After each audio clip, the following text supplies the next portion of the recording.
Hey everybody, it's Elliot from Little Punk People here, and today I'm here once again with my father. We are in the middle of nowhere, and it's 2021, so happy 2021, and I wanted to give a special video, a very awesome video in my opinion, top 5 favorite metal vocalists. You ready? I am ready, and I also just wanted to add that we are up on a mountain in the middle of nowhere to keep it metal, and it's very cold and windy, so hopefully you can hear us okay. Sometimes the wind will blow. This month, January, is my least favorite month of the year. I feel like a zombie. I feel a little bit dead on the inside, and it takes a lot of energy for me to do anything, even for us to come out here and do this. But I did it, and I made it. Good job. Thank you. For my number 5, I have Bruce Dickinson of Iron Maiden. When I was in the 80s, when I was getting into heavy metal, or heavier metal, because I started off with like Twisted Sister and Van Halen. I got into Iron Maiden and Metallica, and Bruce Dickinson, his voice will always be a big part of my life. His range, everything, the way he commands the stage. Live After Death was big when I was a kid, so I mean that was a big one, and Somewhere in Time was a big one. But I'm going to say my favorite record with Bruce Dickinson is probably Number of the Beast. What we're going to do is we're going to also mention an album, a favorite album of theirs as well. So Number of the Beast, Bruce Dickinson, Iron Maiden. I also read his autobiography, which I liked. How could you not have him if you're like, especially an old school metalhead like me? How could you not have him in your top 5? So I wanted to start off with Bruce Dickinson. Okay, for my number 5, I'm going to mention Rob Halford. I don't know how you can have a list like you're saying Bruce Dickinson. I don't know how you can't have Rob Halford. He's a metal god for a reason. He's known as the metal god for a reason. And Rob Halford is the voice, one of the main voices that got me into metal when I was younger. Painkiller, I remember listening to that album like every day for almost like a year. One of the best albums in history, and he's one of the best vocalists to ever live. So that's all you need. That's all I'm gonna say. For number 4, for my number 4, I have King Diamond. King Diamond, I think, should be in a lot more people's top 10, top 5 lists. He's definitely one of my favorite singers of all time, especially in metal. His falsetto voice is so awesome. His range. He's put out so many good albums between King Diamond and Merciful Fate, and he's still putting out albums now, and he still tours now, and he's still doing it. And it's not just the sound and the songs and his voice, the stories he writes, but it's also the visuals, of course, with him. He looks absolutely beautiful to me. I've loved him since in the 80s when my first King Diamond record that I got was Them. My favorite King Diamond record right now is Conspiracy, because we were just listening to it early and been listening to it a lot lately. And my favorite Merciful Fate album is Don't Break the Oath. But that changes as well, because he's just so good and his music is so good that it just changes day to day. I also just wanted to add, I think more young people need to get into King Diamond, because we've been at shows in the past talking to people about music, and younger kids there were a bunch of younger kids that didn't know who he was. And I think one of the things to get him out to the younger crowd is to let Elliot interview him. I agree. We've been trying for years. It's funny how you say that's for your number 4, because I also have King Diamond, and I also have Conspiracy. Whenever I hear him, he is the king of falsetto. First of all, that's the first thing I want to say. He's the king of falsetto. Like my dad said, everything my dad said is correct. But whenever I listen to his voice, I picture myself on stage with the king, singing with him, with all the crazy, awesome visuals behind me. And The Conspiracy I think, might be his best album. It's hard to say, but like Sleepless Nights, At the Graves, A Visit from the Dead, it is too good to be true. I just wanted to say one more thing about King Diamond. I also like his obsession with ghosts and the supernatural. Okay, for my number 3, I have Bruce Dickinson and Powerslave. He was just saying before how Bruce Dickinson should be on everyone's list. I agree with that, unless you just for some reason don't like Iron Maiden. But you have to give Bruce Dickinson the credit, because we've seen him live a few times, and every single time he was almost perfect. And I cannot understand how he keeps that energy through that entire set, running around, jumping around. He is one of the best singers to ever live. And Powerslave, I remember listening to Aces High, that specific song, in the car ride all the time when I was super, super young. And that album means so much to me. So, Number 3, Bruce Dickinson and Power Slave. And when he's not doing all this incredible music and touring, he's flying planes because he's a pilot. I mean, makes me feel like the biggest loser. Like, on to number 3 for me. My number 3 is Ozzy Osbourne. His voice to me, I don't know what it is, but as long as I remember being a kid, always had something special to it. No one sounds like him. Black Sabbath, all those beautiful records, all those beautiful Ozzy records. What else can you say? He's still alive today. He still makes music. He still tours. He's still alive. It's crazy.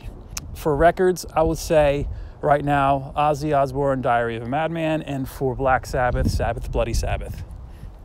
Good choices. For number 2, I have Chuck Schuldiner of Death. I think conviction and passion is one of the most important things to music, and not only just music, in life. And whenever I hear his voice, I feel the conviction. You can feel it in your gut.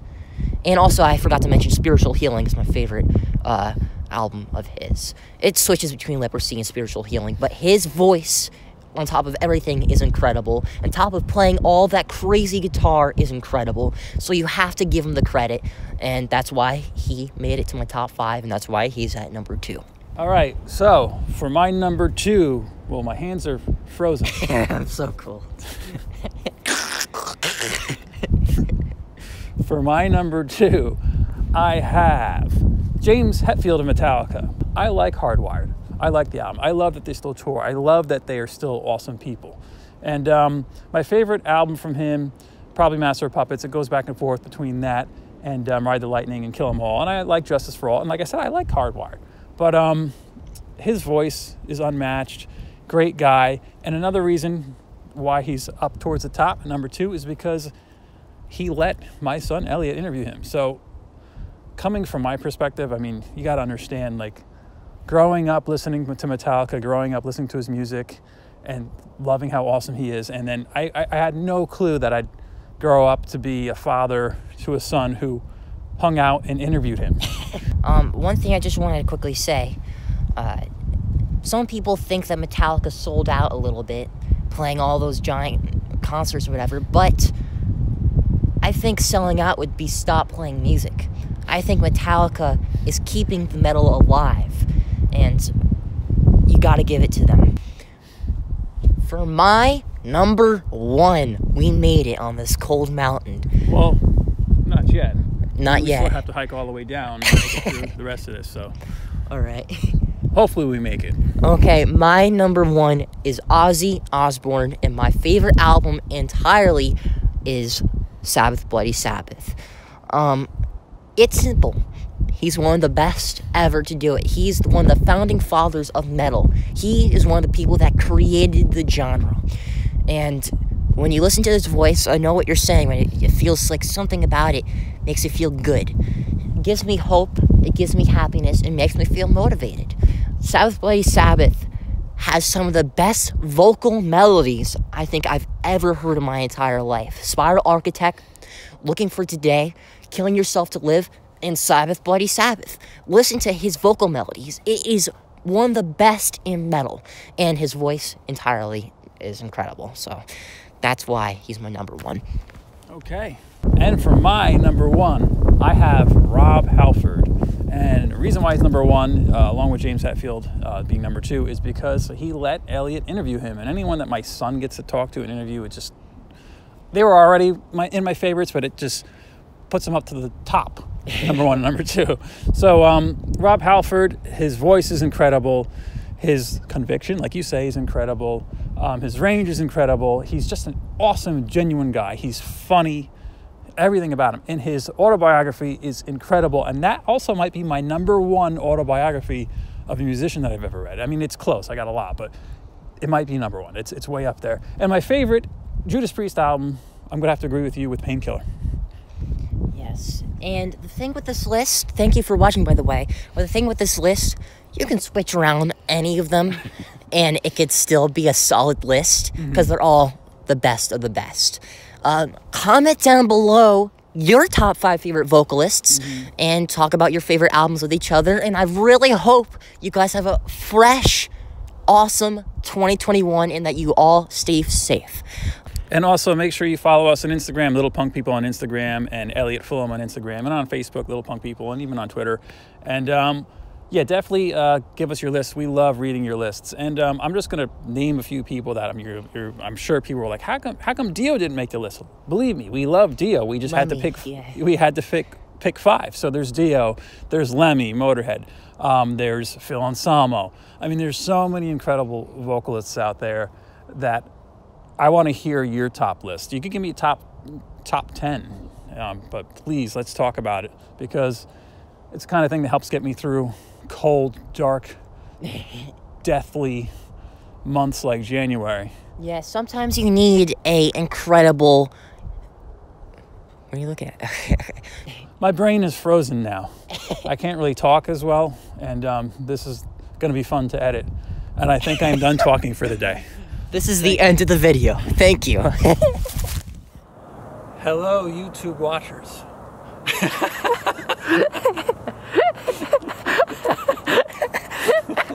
Hello, fellow music nerds and YouTube watchers. I really hope you enjoyed the video and enjoy this view.